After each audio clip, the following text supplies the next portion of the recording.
We are often our own worst critic. Looking in a mirror at oneself is difficult, and this speech was no different. Before the speech, I will admit that I was nervous. This was the first speech given for this class. I was unsure of how the atmosphere of the middle school library would work with the iPad, but I did later realize that technology would probably be the easier part in all of this. During the speech, I began to mellow out and become less tense. I saw that my audience was getting into the story. Things were a little more comfortable.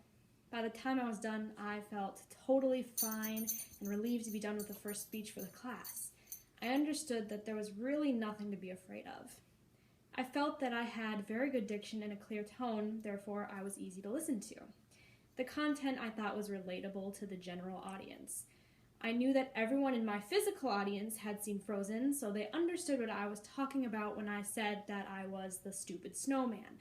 I also believed that I held great eye contact with my audience and was able to use some appropriate hand gestures. I know it was hard to see my eyes in the video, but I made sure to look at each and every one of them equally. I believe that I could start working on some more formal word choices and watch the grammatical structure of some of my sentences. I also was glued to one place. I would like to have a little movement within the speech. For my next speech, I would like to work on more practice. I feel like things would have been a lot less tense if I practiced a bit more. I did practice a little bit, but maybe not as much as I should have. I would like to try and bump up my word choices to sound a little more formal. Now, if I were to grade myself, I would give myself an A.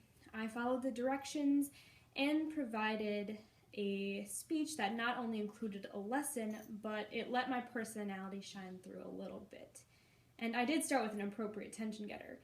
I presented my story with a very relaxed, easy to follow presentation. This speech gave the class a small glimpse of me. I feel that I delivered it in an appropriate fashion that interested my physical audience. I hope that it could have been done the same for the cyber audience as well.